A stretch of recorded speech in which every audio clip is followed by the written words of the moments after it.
Are there truckers in Manhattan? Well, maybe a few, but not yet. We've heard from a group that's made the public known that they have plans to publicly occupy the city streets of Manhattan. So what about these plans? What will it do, and what are your thoughts on truckers protesting? That's what we're going to talk about today. Personally, I don't know that it's really going to do much. We're going to go over some occasions in history where this very thing has been done. Canadian protests that we all remember got a lot of media attention. But was it the right kind of media attention? Was this received the way we thought? Also, over 72 million gallons of diesel were wasted due to idling during detention, costing the industry $286.1 million. We're going to talk about that too. Today, we're going to cover a lot, but we're not covering as many stories as I usually do. We're talking about this group, a group known as the Truckers Movement for Justice. We're going to ask ourselves, what are we fighting for? Can anyone honestly answer that question?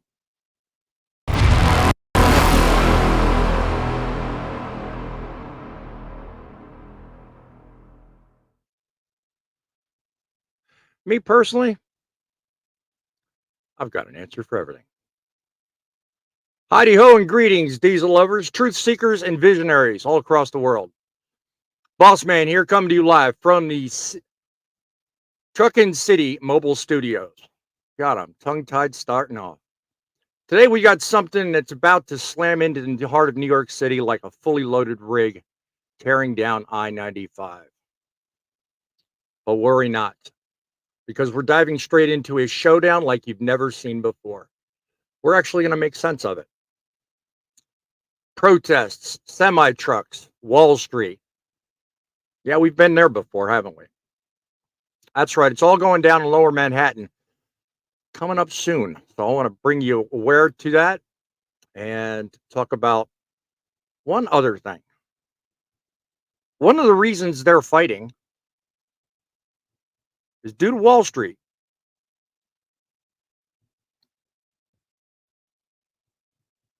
They say it's due to Wall Street. I say it's due to rates and detention. But that's only part of it. I've got a story highlighted in Transport Topics that pretty much says, yeah, it's time to make some adjustments and time to start thinking of things. But the question is, do we start making these adjustments and start thinking about it from an industry perspective? Or do we think about it from the perspective of what is it we're doing? A lot of us drivers sit and think, well, you know what? They've handed us a bad lot. You know, you can go from Florida to New York City on a good load. It's good mileage, but you're getting paid a good rate. Well, it depends. Who's the customer? What kind of freight are you hauling? Are you flatbedding? Are you running a reefer trailer? Are you just running a dry van? Have you been in this industry for 2 or 3 years? Have you been in it for 2 or 3 decades? You know, everybody you talk to has got a different perspective on the industry. They either look at it from a standpoint of, I like this. I'm getting treated well. I've got a good business. I make good money. And I'm confident that no matter what happens in my future, I've got this. Or they sit on the lot of, they work for someone else. That someone else happens to have put them in a situation where no matter what you do, you can't get ahead. You're working for 50, 60, 70 cents a mile, and your lifestyle back at home, your budget and all the bills you pay to keep the truck running. Okay, you can get ahead, but you can't get nowhere. Put in the comments if you can relate to that statement. I've been living a life as a truck driver myself for 13 years. One of the things that I have noticed is I don't care who you are in the trucking industry, you're never happy. So I have to sit back and ask the question, well, why is it no one's ever happy? Is it because the industry is really that bad? Is it because we don't understand fully what it is we're doing? Is it because the media publicizes and keeps everybody on the shoestring of maybe tomorrow? Put in the comments what you think is the problem with the industry. Do you think it's the media? Do you think it's the major companies like the Warners, the JB Hunts? Do you think it's maybe just the conditions that other people that have nothing to do with trucking? Do you think they're responsible for it? Because honestly, in my opinion, I think it comes down to each and every individual. I think it's up to you. I've started today's broadcast out differently, and I know in the past I've gone directly into, who I am, what I do. But I honestly, I'm going to tell you, I'm going to cut through all the BS. I'm very passionate about this industry. Same time, I'm young, very young. I put out a vlog video yesterday on the reasons I quit Landstar. I don't know if y'all caught it or not, and if you didn't, go watch it. It's called, there's two of them. Something that happened to Landstar. It was one video highlighting the decision to quit. And the one I put down yesterday was even more revealing. In that I revealed that I'm inexperienced. I will openly admit that here on this live broadcast. And I will tell you, I have a lot to learn. I may be a good broadcaster and I may be effective at catching your attention. But in terms of driving a truck, I've got it down. I've got it figured out. I am a professional. And the reason I say that is because I've had a 13-year track record of a safe driving record. But I'll tell you, my experience does not lend currently to being able to own a business. I will openly admit that. Maybe a business in broadcasting, maybe a business, paying attention to other truck drivers. But if I want to open my own trucking business and pay drivers, I have a lot to learn. I know this, and it's why I've started this broadcast. It's why I've started this channel. I want to network with people like you. I want to learn from people like you. But I also want to share experiences that I hope will help you. Normally, I start my broadcast off with an inspiration, but I hope to make myself that inspiration. I hope to communicate to you folks. There's more to the industry than the steering wheel. There's more to the industry than the road ahead of you. There's a lot out there in front of you. There's a lot out there to be discovered. And there is so much room for improvement. We're not going to get it done by blockades. We're not going to get it done by protests. We're not going to get it done being a public nuisance. There is a way to make improvements. You know how that is? You make improvements with yourself. You start with you and you work your way out. Get hold of a platform. Get hold of a message. Get hold of a mentality that it's not you alone. I think we'll go a lot further. I think we'll get a lot more accomplished. And I think we'll be far more respected in the long run, if we take our issues to the front lines, where they ought Shall to be. we begin? From the trenches of trucking experience and a passionate heavyweight in the Truth and Broadcasting Network, welcome to Truckin' City News FrontLine Podcast, hosted by the most opinionated broadcaster on YouTube, Boss Man.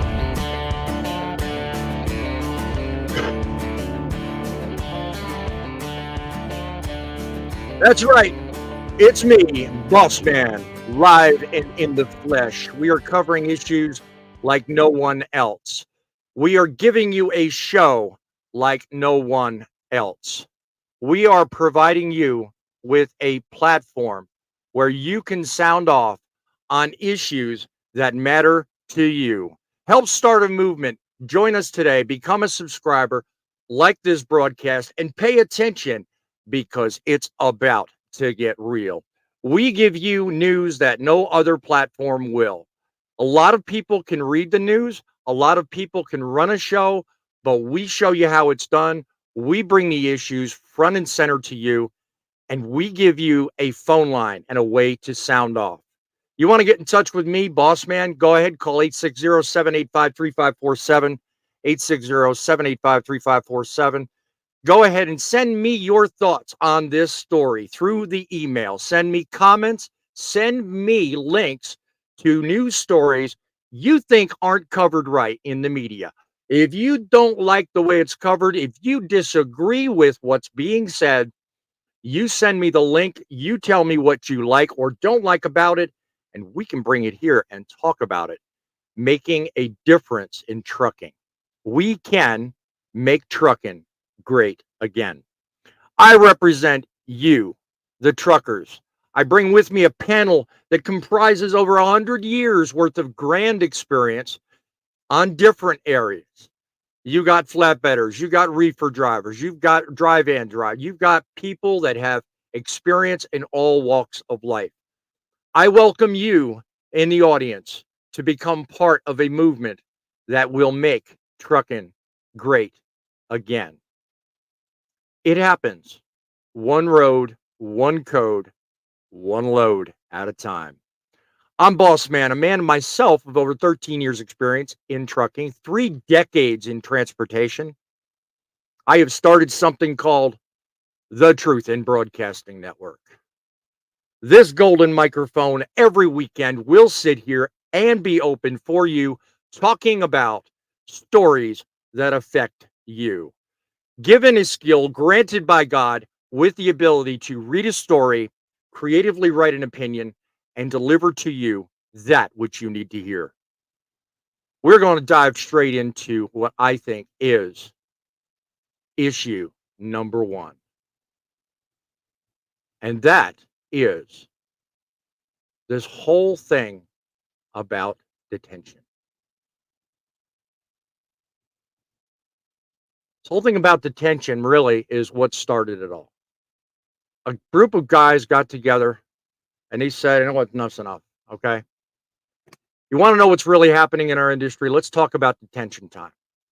In a story that I will have highlighted down below in Transport Topics, a plague in the world of trucking, it costs this nation millions. Staggering 11.5 billion in lost productivity in 2023 alone. There's no telling what it's done this year. On top of that, another 3.6 billion went straight out the window in direct costs, all because drivers are being held up at customer facilities for hours on end. I'm talking about 40% of the stops resulting in delays. And if you're hauling refrigerated goods, well, buckle up. 56% of your stops are going to make you sit and wait. Got a couple of people on our panel today that know full well all about that. On top of that, another 3.6 billion went straight out the window because drivers are being held up at. No, look at me. I'm reading stuff over and over again. We got women drivers out there. Pardon my. I'm looking at talking points, but I'm also losing my place here. That shows you how passionate I am, right? We've got women drivers out here facing even longer delays than our male counterparts, adding fuel to the fire. And here's the kicker. While fleets are charging detention fees, less than half of those fees are even getting down to the driver level. Drivers are sitting, trucks are idling, and millions of gallons of fuel are wasted as we burn time, diesel, and productivity. But don't think this issue ends here. It's leading to unsafe practices. There are studies that say that drivers that wait longer become more unsafe. They bust through these deadlines, they skirt the rules, they do unsafe things, cause accidents, all with the edge of trying to get ahead of the clock. So stick around because this topic, it doesn't stop at this show. We're going to talk about this and we're going to see exactly what the panel thinks. And I want you in the audience to tell me what you think the magic solution is to detention time. Because I'll tell you what, detention's one thing. When it comes down to it, we really have to think about exactly what is being done here.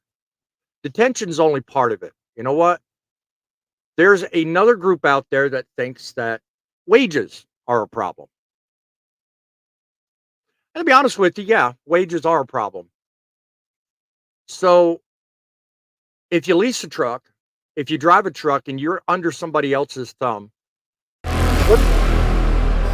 what's the The solution? concept of wage theft in the last 30 years has risen astronomically in our industry to the point where on any given day, Oscar and myself and hundreds of thousands of other truck drivers have their wages stolen. The idea and the concept of a working person working all week and not being paid or receiving their paycheck and thinking that, oh, this week, yeah, I'll make $350 or $3,500, whatever you like. And all of a sudden the paycheck comes up to be $150. And you question the employer or the carrier in our instance and say, why is my settlement short? Oh, this. What's this?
Hey everybody, I'm sorry. We're having technical difficulties. The boss man has lost his mic. He'll be back in just a moment. Just hang on. We'll be right back.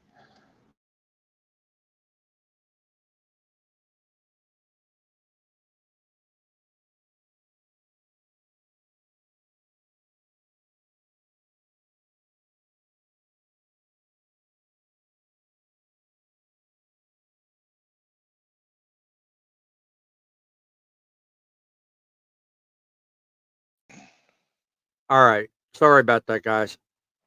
You're hearing me, Grumpy? I am, sir. All right. Let me get back to it. All right. I'm sorry. Something happened with my computer and it just shut everything down. I'm sorry about that, guys. Let me get back to this. All right. I'm going to start the bulletin over again because I don't know if you guys were actually able to hear any of this. Why I got shut down, I don't know. My apologies. Ladies and gentlemen, there is a protest being planned. It is obviously something I have mixed emotions about. But when you talk about detention and everything I just spoke of minutes ago, I get why they want to do it. All right. This group called Truckers Movement for Justice are planning on the 18th of this month a rally or get together against a very popular investment group known as BlackRock. They think that by going into the city of New York and shutting down the city itself, that they're going to actually make a difference and that they're going to make a change of some kind. I don't believe it's going to work. Well, let me tell you something. I get we're frustrated. I get that our livelihoods are on the line. And every time we turn around, someone's making decisions that affect us without so much as a glance. They look our way. They talk a good talk. They take in our comments. They take in our feedback. But then all of a sudden, without even a moment's notice, boom, they come back, yank the comments, ignore us, and move on. Well, this group, Truckers for Movement for Justice, they've said enough's enough.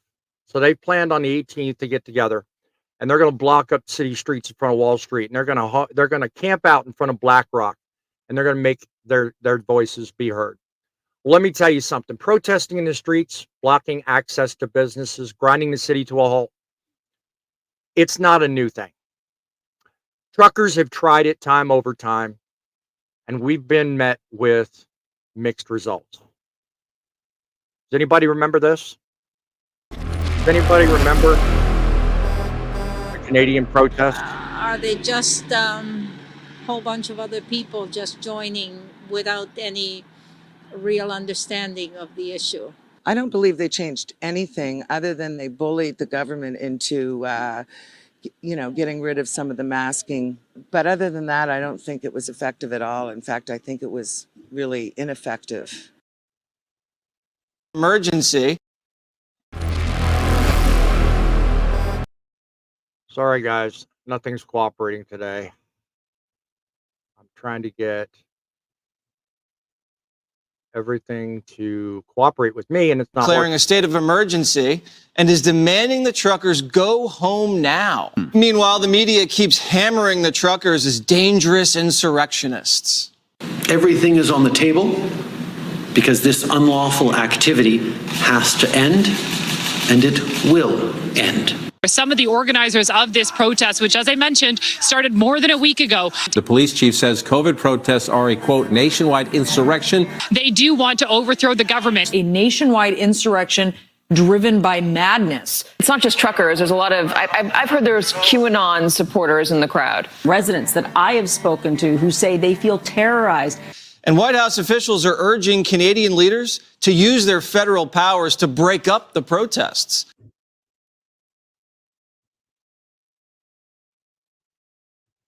Now, I bring that basically to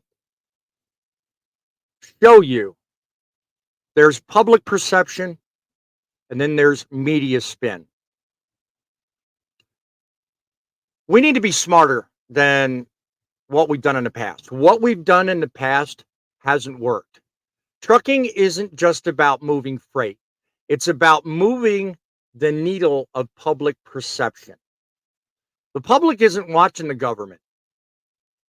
No, they're watching us. They're watching every move we as an industry make.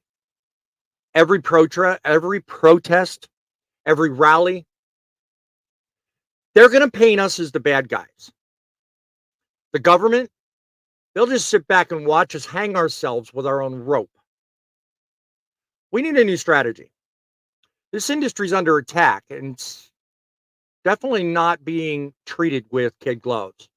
But not in the way that you can fight by just parking a rig in the middle of the street. Okay? We need to engage people, really engage people, like we're doing right here. Not just on the roads, but in the halls of power. Okay?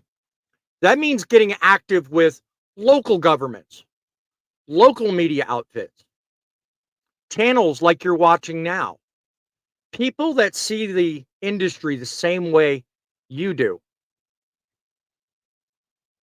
That means getting active. That means getting loud. That means getting smart.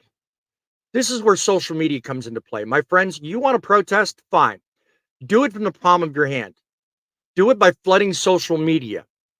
Do it by getting on Twitter, on what's now called X, Facebook, Instagram.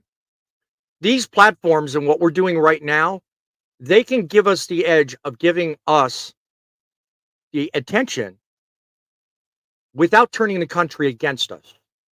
And here's the kicker. If you don't vote, you're handing over your power to the government. Too many of us just sit back and think, oh, well, my vote don't count. I'm not telling you get involved in the presidential stuff. That's a little bit above my pay grade.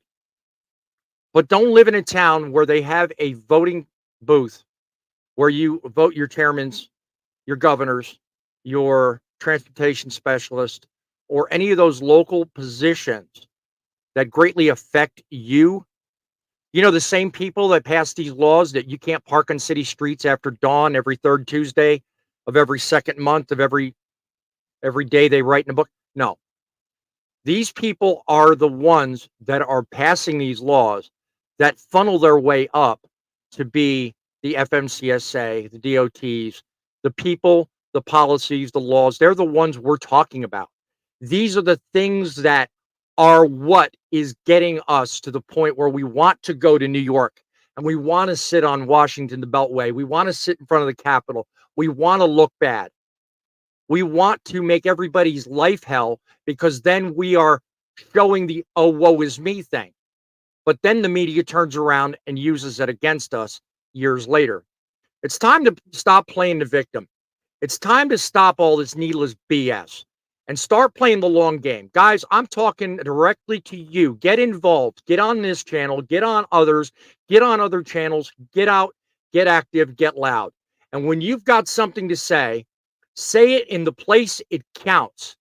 Going to Manhattan, sitting on the Brooklyn Bridge, or whatever your brainiac idea is for a Stop Life Now movement or whatever, you know, it ain't going to work. It's going to make us look bad and it's going to hurt our future. Right here on this channel, we'll keep talking about it. We'll keep holding people accountable and we'll keep pushing for a better future for trucking. But we need you. We need you being sensible. We need you agreeing or disagreeing like you have the right to do on my show. And let's take back control. Let's treat trucking the right way. Let's stop clogging the streets. Let's stop making a nuisance of ourselves, the people that hire us.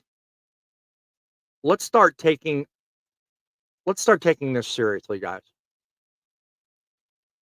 Let's make trucking great again by doing what's considered the right thing.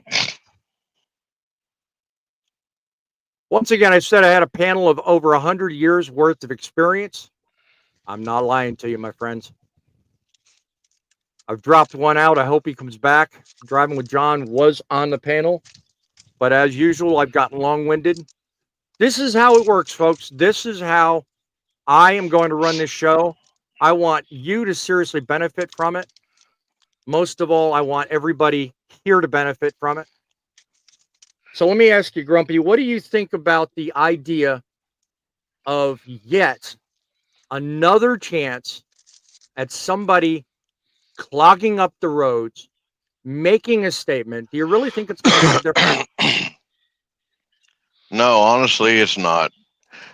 Protesting does not really solve anything anymore, especially since social media networks are out here.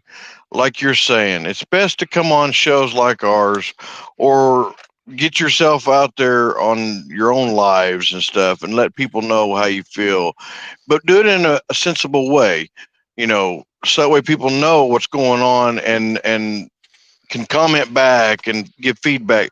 Because once that gets out there, then the big companies like CBS, NBC, all that's going to be like, oh, this is interesting. And then they're going to grab a hold of it.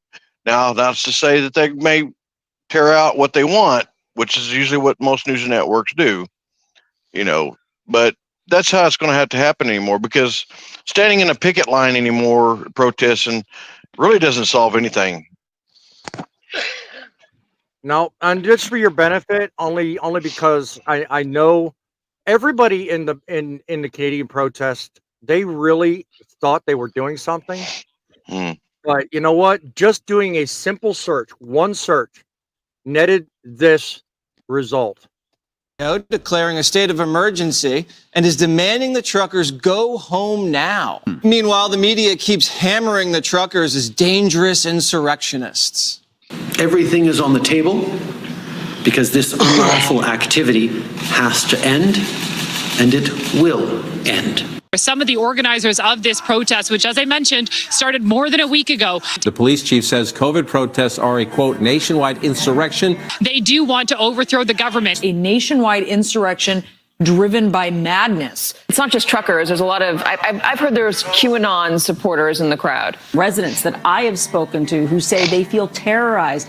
And White House officials are urging Canadian leaders to use their federal powers to break up the protests. Think about this.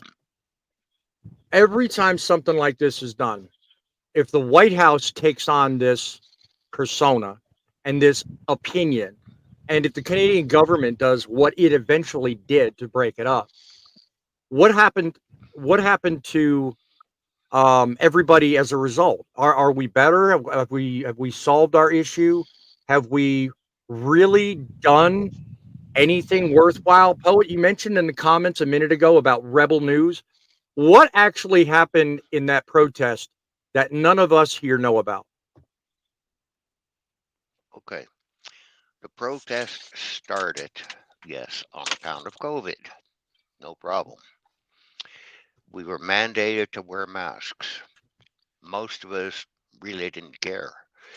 But when the federal government said it's mandated that you take the shot, that's where people got PO'd.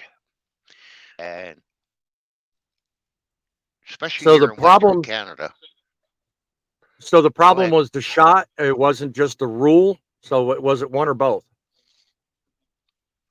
Probably both. Okay.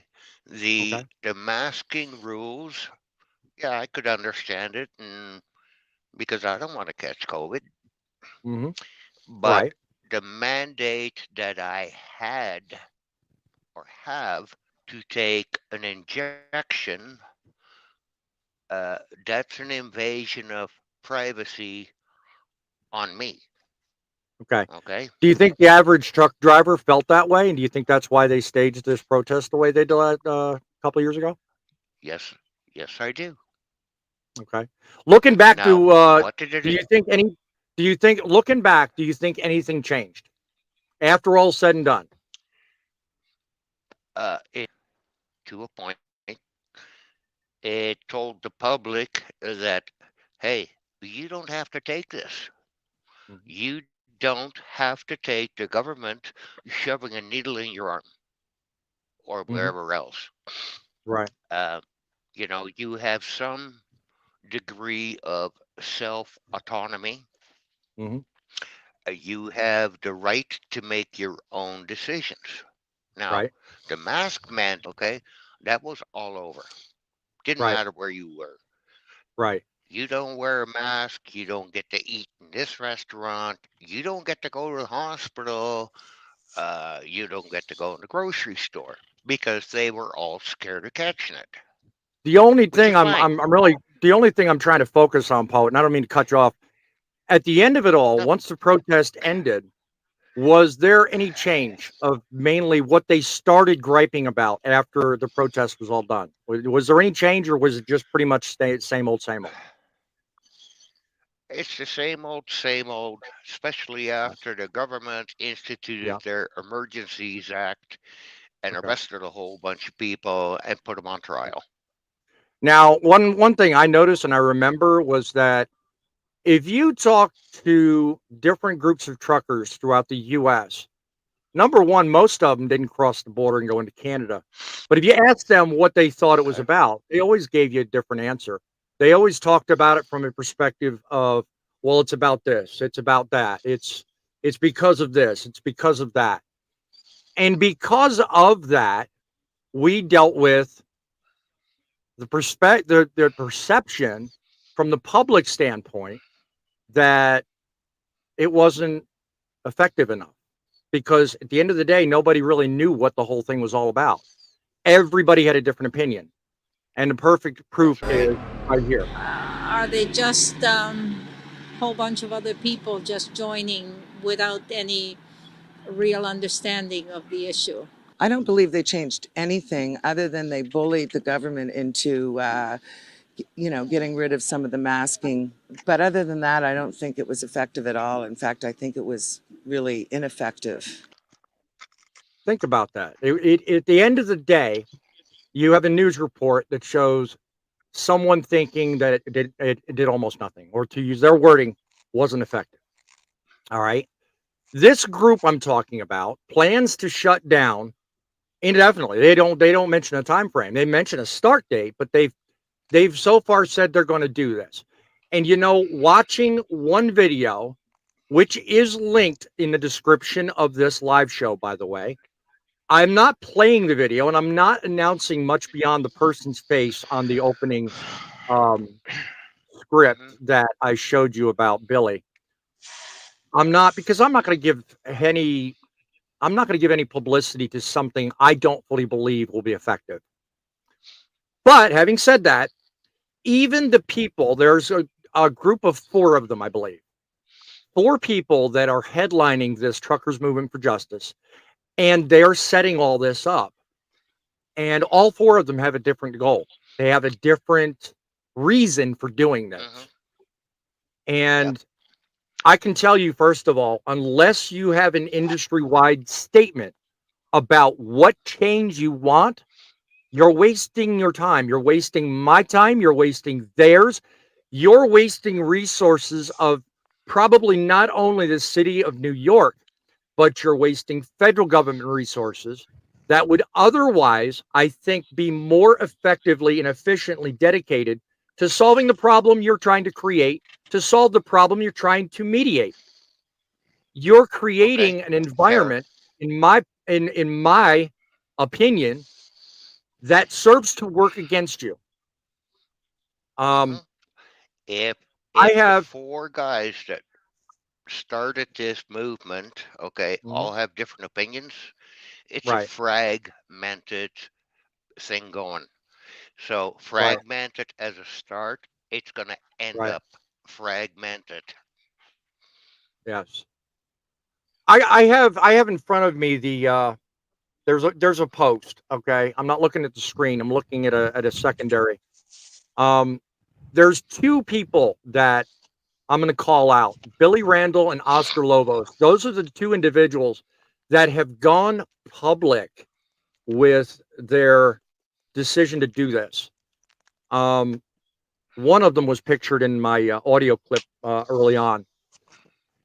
I implore you guys, if you want to make a difference, if you want to come on my show and talk about your issues, your grievances, I feel your pain, brother. I do, because you know what? I think there's a lot of room for improvement in this industry. But as I said in my open, and I said in my bulletin, which I hope you heard all of, because John had to come in and say I wasn't being heard or seen. I mean business when I say, yeah, the industry's not perfect, but there's a right way to do it, and then there's not. and I don't believe a protest is the right way to do it. Fate, if you were to have your choice of any way to solve a problem, what would be your first choice as a means to make people aware of that? What would you do?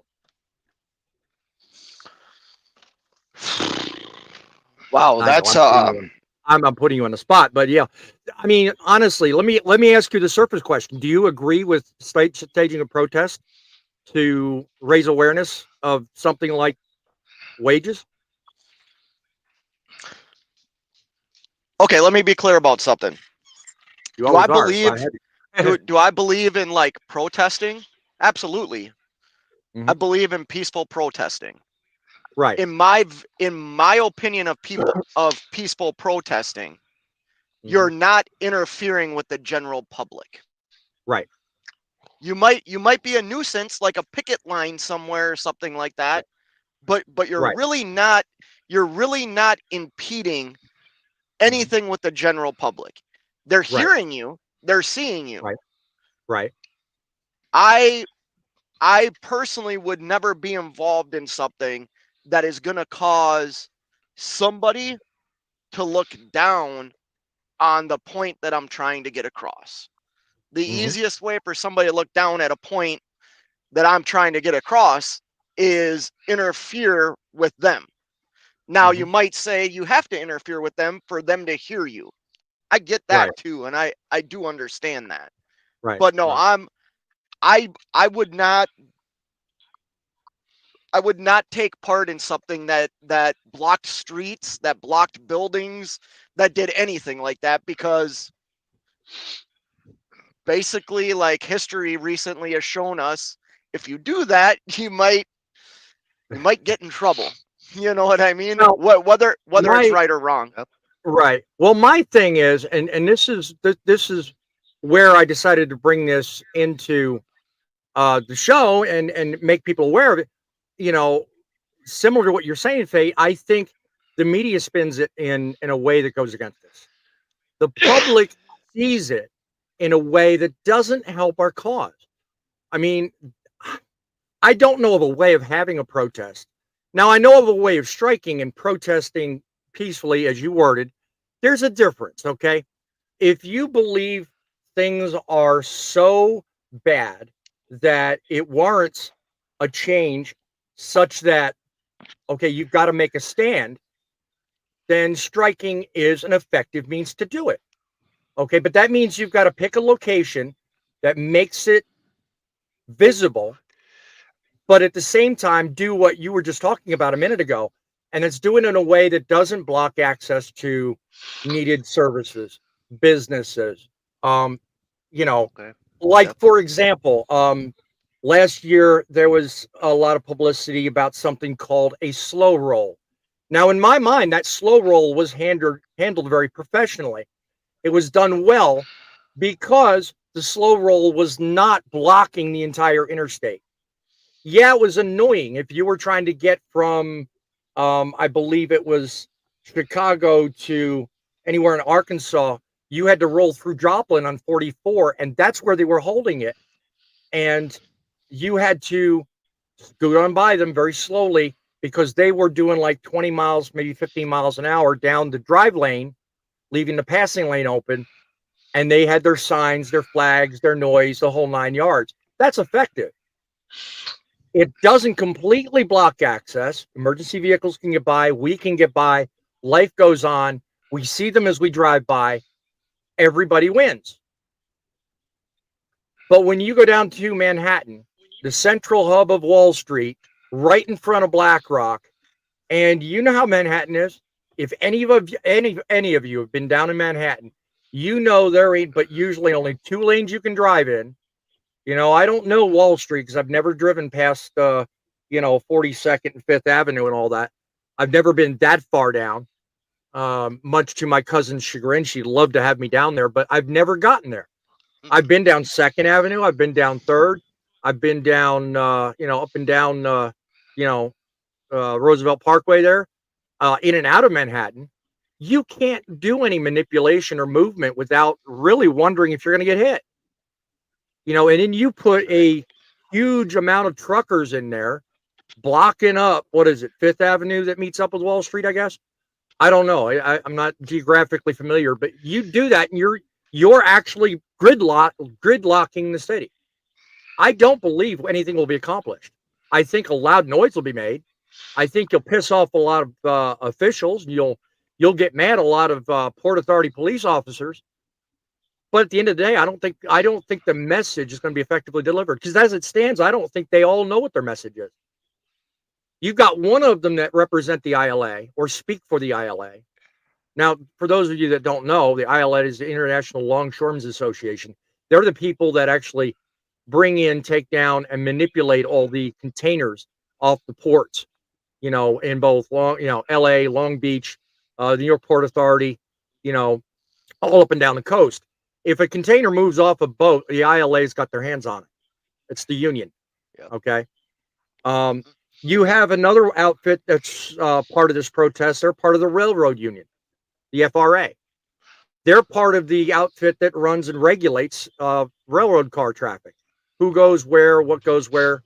I don't think it's the FRA. It's another outfit, but they're part of the railroad union. Part of the Teamsters, I believe. So they're speaking on their behalf. Then you got this fella, Billy. He's independent. He's not represented by any union. He's a hot shotter turned trucker, and he's got an attitude. He's been in the news. He's been all over the place. He's really loud. He's very vocal. He's very public.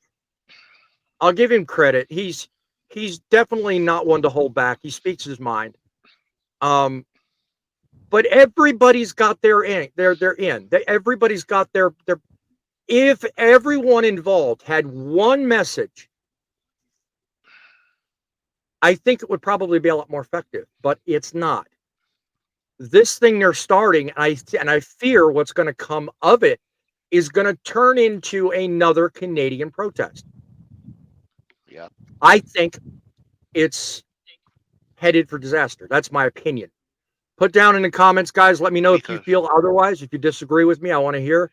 Donna's in the house. Hi, welcome everybody.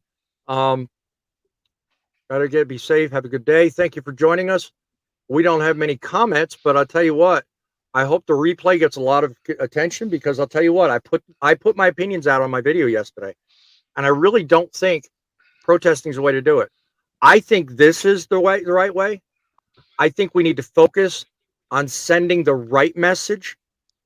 And hey, it is what it is. What you got, Faye? I think anytime we go down this road, we need to have a clear, precise vision of what you want to accomplish. There's 6 people in this live right now. Right. I promise you, we don't agree on, we all have different things that we deal with on a day-to-day basis that we would like to see change to make what we do better, easier, more profitable, right? Yes. I think putting together a movement requires kind of everybody to be on the same plane with having the same agenda. When you're talking about 3-4 different people all having different opinions, like having their own agenda, fighting for a certain union or a certain thing, man, that's your protest gets lost. Your message the gets reason, lost. Yeah, like I'm gonna go out on a limb here. My personal phone just rang, and it was my boss. Justin, I'm going to tell you something. If you want to be part of the show, dial the studio line number. I have my reasons for this, my friend. If that's why you're calling. If not, I'll get back to you as soon as I'm off the air. But that being said, I mean, that's the problem. We get lost in the messaging by the way things are done. And that happens more than you think. 860-785-3547. If you want to be part of this show, give that studio line number a call. I'll put you on, let you have your say. This show is here for you guys. And this is why I do it. you know, did you want to continue your thought, Fate? I mean, I agree with that fully. I do agree. We so often get caught up in, you know, all of the side issues that really the core message gets lost. It really does. Can I ask a dumb question? So, By all means, there's no Go such ahead, thing as Paul. a dumb question. Fate, you go ahead first. Okay. Is like I kind of view trucking as like an independent thing. Even if you're working for somebody. Right. Like, why don't people focus more on like individuality? Like getting what they need, getting what they want, instead of saying bold statements about justice for truckers or whatever you said the thing was. Like truckers movement for justice. Yeah, like I'm pretty damn happy in my career. Like I don't feel like I need somebody to fight for me for any type of justice. Now, I understand that there's people out there being taken advantage of and stuff like that, but like that's an individual. That's not the industry as a whole, in my opinion. Now let me ask you a question. Fate, you specifically. Did you hear all my bulletin, or did I get cut off and shut down before that ended? I didn't hear anything you said. Okay. On the bulletin, I made a point of saying, you know, because I was talking about detention. Do you remember that part? Did you hear the whole story I run about detention? Okay. Yeah. All right. Well, I mean, it's pretty much individual, and in that part, I made the point of saying, hey, look, if you're of that caliber that you sign on with a company and you decide to haul freight for whatever rate, you know, 60 cents a mile, 70 cents a mile, whatever your rate is, you go in knowing exactly what you're getting. You know, most companies, when you hire on, they have a policy, and I've spoke privately with off the air with other drivers about this. You know, if your policy is 2 hours free or 1 hour free, some require 4. Larry, I understand you work for a company that requires 4 hours of detention before you're paid. Am I right? You don't. Your audio, by the way, I don't think your headset's acceptable. I mean, I don't agree with that. I mean, because I think that's 4 hours worth of possible money. I mean, you can gauge it any way you want. But you agreed, so you have to abide by their policies. Now, if you want to get paid differently and work for less, your only option is to leave and go work for a company that pays differently. You got no choice. But there it comes back to what you were saying a minute ago, Faye. It comes back to choice. You know, there are literally thousands of carriers out there. There's nothing saying that you have to work for that specific carrier. There's nothing saying that you have to tolerate that work condition which they put in front of you. And if you can't find a carrier that makes you happy, guess what? Buck up, pull up your pants, buy a truck, enlist it, get your own number, and start your own trucking company. That's really all you got. But you know what you do when you start. You know what you sign when you sign on the dotted line. Why take it to the public, block up streets, thinking all of a sudden that's going to change? You knew what you were doing. Do you agree with that, Fade, or do you think I pretty much hit that on the head? Well, yeah, I do agree with it. Like, I agree with adults signing contracts, and then you sign the contract. Like, it's on you. I don't think it's fair that Larry has to sit 4 hours before he gets paid. Let me be clear on that. Yeah. I don't think that's fair. No, I agree with that 100%. And I'm not blaming Larry for that position, but what I am saying is, do I think there should be like a standard deal across the board, whether you're working with a broker, customer, whatever? Yeah, there should be a standard. There most certainly should be. But you know what? If a standard was in place, one of us on this panel is going to disagree with that standard. It's not going to be good enough for us. You understand what I mean? Like, yeah. Well, see, and that's why this industry is as diverse as it is. I mean, when you think about it, you've got cattle haulers, you've got people in construction, flatbedders, you've got well, here's another example I've had for a while now, and sorry to ignore you, Thumper and Bo in the audience. They're part of the panel. Thumper, if you're able to and would like to speak on this, you do the grain haulers. Yep. You know, I mean, do you not necessarily agree with everything in that part of the industry? Are there things you'd want to change? And if so, what would you do? Would you protest, or would you go about it a different way? Well, I got a few things to say on that. Would I protest?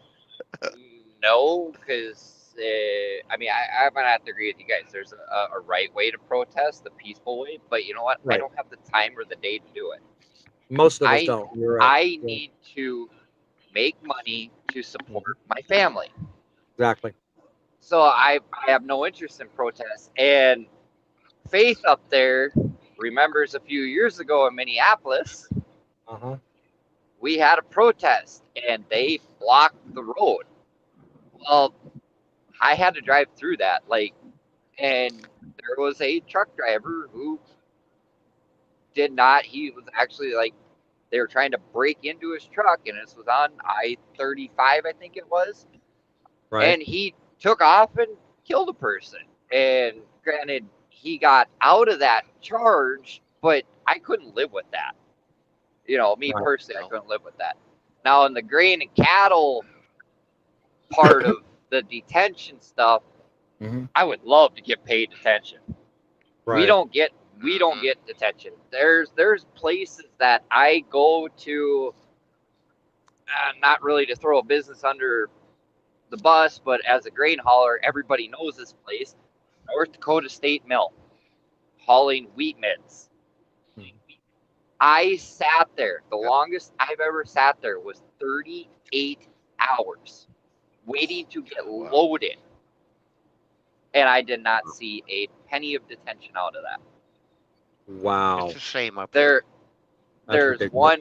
there's two places that I know in the United States as a grain hauler that does give you detention pay, but you have to write down the time, the exact time you get there, almost to the exact second, and the exact time you scale out, and they have to sign for it before you get that detention.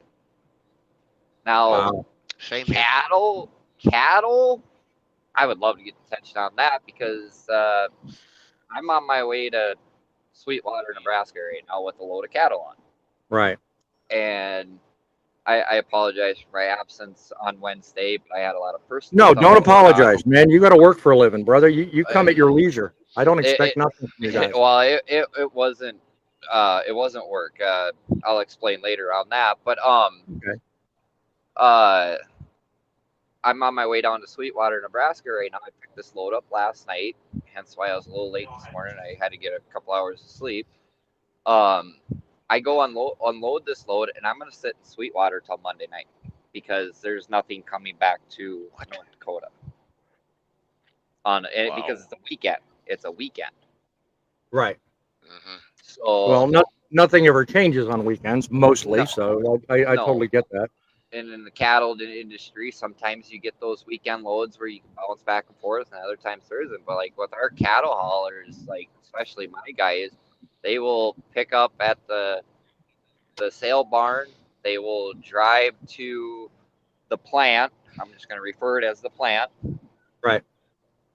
They drop off, and generally they'll drive to Fargo or Jamestown, North Dakota, and they will sit there and wait until their next load, which is generally by 6 o'clock in the afternoon or 6 o'clock at night the next day. Right. Should there be a detention? Yes, but at the same time, no, because they're also doing their 10-hour reset. So, Do you think there should be you know, and there again, midlife's probably going to pick on me for making this statement or asking this question.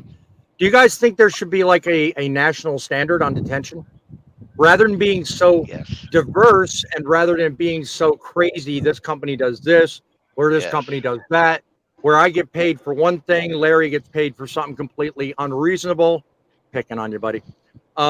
Should there be a national standard? I mean, do you think there should be at least a minimum, not a regulation? Shut up, midlife. Don't even go there. But at least let's talk about a standard that at least gives us a little something more than what we currently have, which could be anything. Absolutely. Our time is money too. Yeah. I think there should be a minimum. I mean, but as Faith pointed out, it's not going to be good enough for everybody. You're going to have that one person. But to me, especially when the government's involved. Yeah, to me personally, something is better than nothing. True. Yeah. Okay.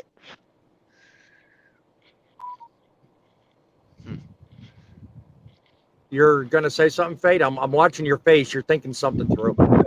Well, I'm just thinking of, like, if you're at a shipper, at a receiver, or at a sale barn getting cattle, Right. like there's way more work in cattle hauling than people realize. I mean, I don't know if you do this, Thumper, but like you're loading your own trailer. You know what I mean? So you're going to the pens. You're going to the pens and getting the cattle out of the pens into the trailer, setting up the spacers in the trailer, getting more. A lot of work. That's work. You know what I mean? Do I think there? Oh, go ahead. Sorry. Do I think there should be a minimum pay for you agreeing to take a load somewhere that you obviously with experience know you have to wait till Monday to get a load leaving? No. Like you chose to go down there. Just like if I was to choose to go to CNS. Like but I also agree with Thumper on like our time is valuable. And it's the one thing that all truck drivers lose is time. Really grumpy. I caught that. You know, I agree with you, Faith, on that, but like kind of what I was getting forward to with the cattle part is like when I go to the plant, we have to call ahead, give them our information where we picked up, just like any other truck driver. And but the issue we're running to at the plant is there's times where we've sat for 6, 7, 8 hours waiting to unload. You deserve to be paid for that in my mind. Like that's no different than me going to like that's what I'm saying. I think we deserve to be paid for that. I think the customers, the buyers, I don't want to say the wrong thing in cattle hauling because I'm not a cattle hauler, but like you know, whoever you're working with, like that's they're asking for you to move something to bring live animals or good and service food and services or whatever I'm trying to say somewhere. Yeah. And if they cannot accommodate the shipments that are coming in, they should be held responsible for that. Because they're the ones that control it.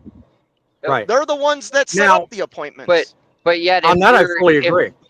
If you're 2 minutes close to your deadline, they're calling you ripping a new one because you're not there yet. Yep. Or you're paying a fine, which I've had. Oh yeah. I can tell you that having worked for Landstar, and I don't anymore. Publicly, I've already disclosed where I'm at, so everybody knows. But the whole time I was there at Landstar, I did a lot of deliveries to the CNS. So to that, I can definitely relate to what you're saying, Faye. That whole thing with a lot of those places, the 2 hours, and then afterwards documenting your detention time, that to me sounds pretty standard. I know of a lot of other ones other than CNS. There are a lot of other retailers or grocers that have pretty much that standard because it usually takes about 1 to 2 hours to get offloaded. And usually the ones that are lengthier times are the ones where they have to do individual piece counts or use lumpers. You know, I get that the company's paying for the lumpers. That by itself is expensive. So they're not paying you detention as their way of saving them money. But what are you trying to slap me in the face and say I'm not worth it? I'm worth it to drive the load there, but I'm not worth it to sit there and wait.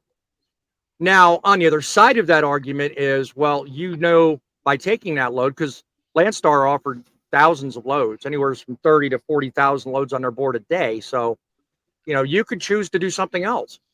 If going in, there's going to be detention, there's nothing forcing you to take that load. There's nothing forcing you to accept those terms of detention. So in that case, I agree with you, Fate. We have that choice. We know going in what's going on.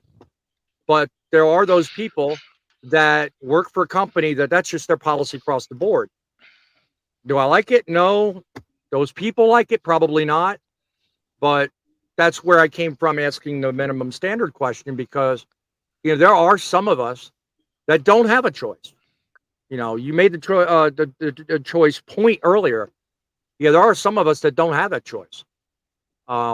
Most of us do. Even me right now, I do have a choice. I'm not forced to do any one specific route. I can choose to say no.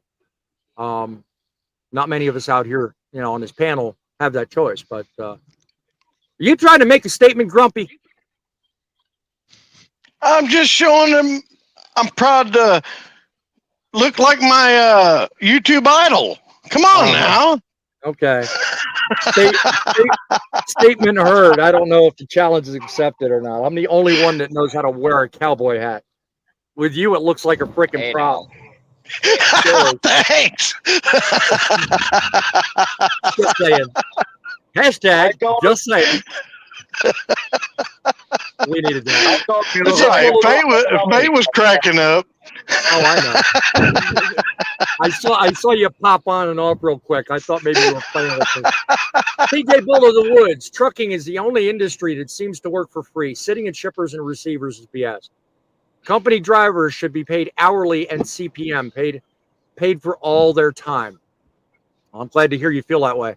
Bull of the Woods, if you're still in there, what do you think about protests? Do you think they're effective? Or do you agree, like me, that we need a different strategy? KJ, nice to see real folks these days. Good work, truckers. Thank you for stopping by. Please go down, hit the like button, subscribe, and look back here every week, Saturday 11, Wednesdays at 7. We are here for you guys. We are here to make your lives better and trucking great again. Bull of the Word says the worst statement is, that's trucking for you. No, follow my other channel. That's trucking. Not for you. That's trucking. Just dropped the for you. But I appreciate you putting that in there. Let me see here. So I'm no trucker. I am a machinist, but have loaded a lot of flatbed trailers. Well, we thank you for your assistance. Would rather have it loaded well than fall all over the ground. It's obvious that when Gov chokes out oil, fuel, they're trying to wreck the economy. I assume you're talking about the government. Oh yeah, he does. Different show entirely. Different show entirely. Some states require drivers to be paid while sitting in shippers and receivers at minimum wage. For example, Washington. You know what? The left coast has their own way of doing things, and even that is minimum wage. Do you want to work for minimum wage? Really? I avoid the left coast at all costs. I just totally do not. And yes, I call it the left coast because that's what Rush used to call it, and I agree with it. Oh yeah, solar's cool, but don't mandate it. Panels and batteries are toxic when they wear out. Yeah, again, different show, but I appreciate your thoughts. Different tragedy. Current methods do not work unless all truckers are involved. Thank you. That's the other part. When you get these protests and you only get, here's a funny one. I'm trying to remember the details. Last year, 2 years ago, about a video was on Mother Trucker about one fellow that lived in Pennsylvania. He was sick and tired of the way truckers were treated, so he was planning a protest. Guess where he was going to go? He was going to go all the way to Washington. Guess how many truckers, even though he got public and went on the news, guess how many truckers showed up for the protest? One. Nobody. No one had time. No I one thought- gave a crap. I thought one showed up because it was his friend. Well, maybe I it was think his you're friend, right, but as Thumper. far as- I think you're right. Yeah, as far as he was concerned, that was nobody. Because he was hoping on tens of thousands the way he was talking. I remember it. I laughed hysterically. I thought, now that talks about our industry. We can't even get one trucker to show up and talk about what's bad. And I thought that was just atrocious. I mean, I kind of agreed with what he was trying to do, but where's the unity? Where's the brotherhood? You know? And that's hopefully one of the things I'd like to change. I'd like more people aware of what we go through. I mean, I'm not exactly going to stage a protest and go to Washington or New York City or whatever. Well, But my platform's here. Y'all are welcome to it. Everyone in the audience. Y'all have my email address, my studio line. I'm live for a minimum of an hour, twice a week. Come on my show. State your piece. Make it known. Do your part. Help the industry. That's how we get change done. That's how people become aware of things. Boss man, What's up? Go ahead, poet. Go ahead. I have a question for Fate. Sure. Because I am trying to understand what he is feeling. And this is going back to the protest. So I do agree that a fragmented start equals a fragmented end. Okay? You said you have to be united. A couple of seconds later, you say you have to be in it for yourself, which is, to me, fragmented. Okay, No, so that's not what I explain. Go said. ahead. No, that's not what he said. Okay. That's You wanna not clear- at all what I said. Yeah. You want to clear? You want to clear that up, Pete? What I said for like me is for me to be part of a protest, the protest needs to directly affect me. Right. I cannot think of anything. I mean, I'm sure I could if I had time. There's nothing that directly affects me that I would need to go out and protest for. Does that make sense? Okay. So Yes. what I'm talking about the protest though, like if a bunch of people get together, there should be a commonality, there should be a common goal in what they're trying to achieve. Yep. Kind of like what happened up in Canada. I do believe that was a pretty common goal. I know another guy that's a YouTuber that was there and things like that. But in the big scheme of everything, I think that gets lost. And once again, it has to directly, for me to be part of something, it has to directly affect me. Hence why I'm not in the union anymore. There was things in the union that I really disagreed with, that my voice didn't matter because I had to just be a sheep and follow along with everybody else. Right. Otherwise, you know, it was not, you know, it wasn't cohesive to what I needed. Right. And I So- think there's a larger degree of people in I think there's a large degree of people in the industry that kind of feel the same. So it doesn't surprise me that this fella didn't get anybody, because apparently whatever message he was trying to send didn't resonate with people. So, you know, some messages actually bounce. It's a lot like creating videos on YouTube. Sometimes I make videos and there's like a handful of people that see it. Other times I make them and it goes out to thousands, and thousands of people can relate. So, I mean, it's kind of hit and miss.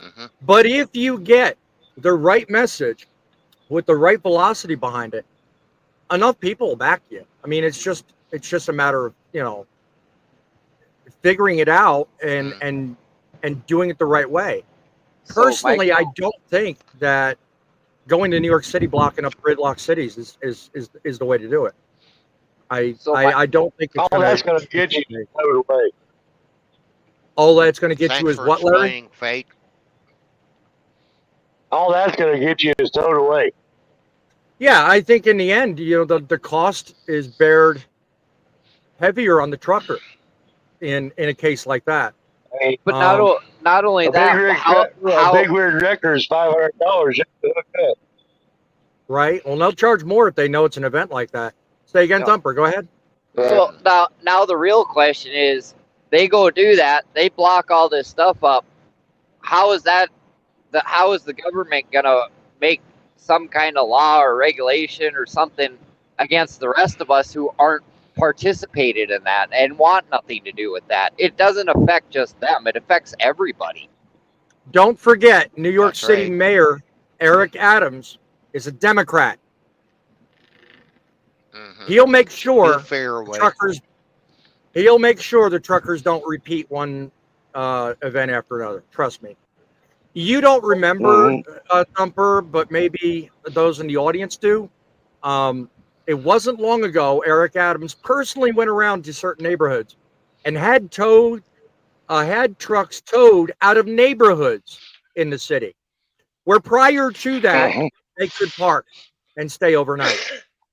He said no more. He cleaned out Long Island. Okay, that's how he feels about trucks. Now go to Go to Manhattan. Go down Fifth Avenue. Block up Wall Street. Watch what Mr. Adams does to your truck. Watch what he does to your movement. Watch what he does to your message.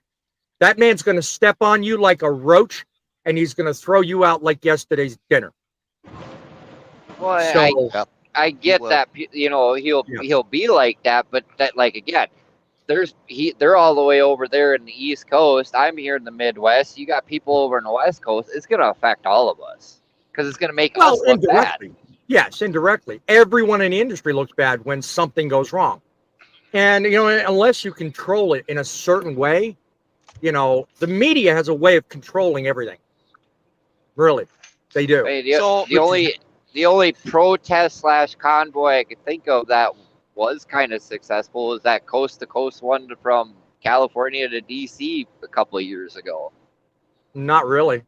It was effective at getting out the message, but what they were fighting for didn't change. Well, that's their the message thing. was good. Yeah. Hold on. That's the thing. I think Thumper's right there in the fact of if your message gets out, that's how conversation and discussions start. Laws aren't changed overnight. Regulations aren't made. You know, I mean, we think they're made overnight because that's what the news tells us. That's what it gets blasted in our media inboxes and stuff like that. Right. But these things take time. So I think anytime your message can get across, but once again, the message can be like one or two things. It can't be 10 things. Otherwise, your message just gets distorted and lost. You know, and that's the problem with trucking. We all are independent people. We all have individual thoughts on what could make our day-to-day better. What makes my day-to-day better might hurt Thumper. You know what I mean? Like, Yep. Well, you Gonna put see, 10 I'm gonna- truckers in. You put 10 truckers in a room, okay, and you ask them what the weather is like. You will get 30 different answers. Exactly. Yep. Exactly. Well, it's true. You can laugh And it's like all you want. said earlier, It's boss true. man. What's that, Larry?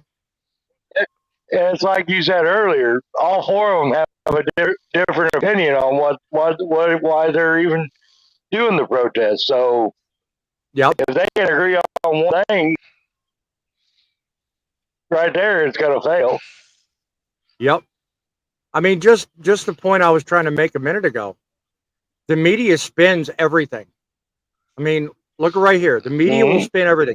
You think your message is uniform. You think it's good, but then all of a sudden, what happens? Someone joins in and echoes something different. And other organizations then will hijack your cause and make it something it's not. Ergo, insurrection. Ergo, terrorists. Ergo, whatever else the media wants to spin, they'll turn it around and turn it into something that As it's what I not said supposed to be. earlier. What's that? Basically, Grumpy? they'll tear it apart and make it what they want out of it. Yes. So I believe, and And this then is a just week my later- opinion. Correct, I believe, Bossman Jr. Yeah. I believe, and this is just my opinion. I believe a careful dissemination of whatever message you're trying to say is far more effective than any protest you could ever stage. TJ Bowl of the Woods, a statement about Washington for companies in Washington state that do business. It doesn't affect other companies. ICs from other states. Good to know. Thank you for clarifying that. Juju, new guys in the house. Already have traffic in Manhattan. How about going to block traffic on Staten Island?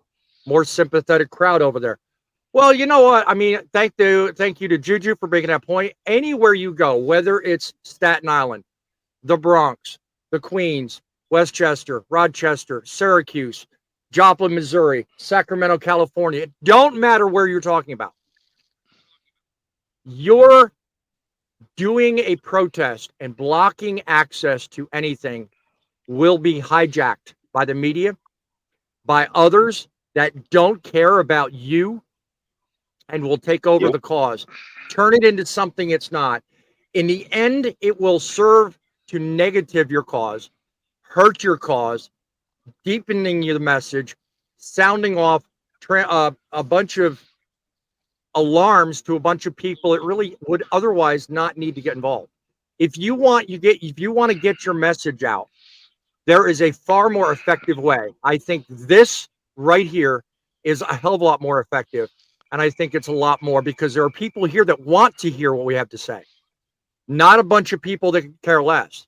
When you block up city streets, when you block access to businesses, people don't want you. People don't care. They don't care if you live or die. You're in their way. Stands of transport. We should allow the market to punish and reward businesses on their practice.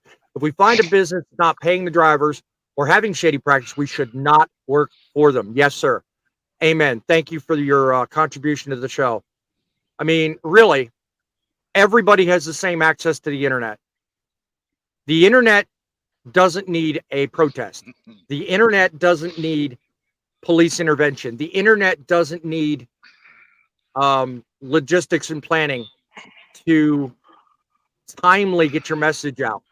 The internet is 24/7. YouTube is eternal. Facebook, Twitter, Instagram, all these platforms, you can use them to your advantage if you know how to do it. One good example of this is the factor, like I watched a video here a while back of somebody, showing a protest that was getting out of hand at one of these meat processing plants. I agree with you, KJ. Thank you for that comment. And go ahead. I said, one good example is I was watching a video here a while back on these protests that were going on at meat processing plants. So the vegans that didn't like it and all that. Well, our good friend Fate there, he doesn't eat meat. And, I didn't see him out there and, being unpeaceful and stuff. He wouldn't join in on something like that because it would be blocking people from doing their job as well. Really, Fate? That's nice to know, my friend. How'd you like it when Grumpy picks on you? No, I think that was actually all of a sudden he's like, this protest at a meat plant and stuff. Yeah, like I would never be part of that. Why? Because it's my choice. I chose to eat the diet that I eat. I'm not doing it for environmental like I eat what I eat because it's what I want to eat and it tastes good. You know what Precisely. I mean? I don't expect anybody else to do the same thing. Right. Guys, I'll tell you what. Choice is just that. Everybody out here has a choice to make. And you know what the choice I make is? I choose to be effective with my messaging. I choose to do it the right way. At the end of the day, the best way to get your message across is consistency. You have a way of doing that right here on this channel. But blocking the city streets, not going to work. And if you're out there and you're part of this outfit, I urge you, reach out to me. I'll have you on the show. I'd love to help solve these problems. There's a right way and a wrong way. Taking a bunch of trucks down into the city, blocking city streets, it's not going to work. I'm pushing for a positive in this industry because at the end of the day, it's trucks that make the deliveries. but it's you that make the difference. Make better choices. Help make trucking great again. Till next time, by all means, keep her rolling, folks.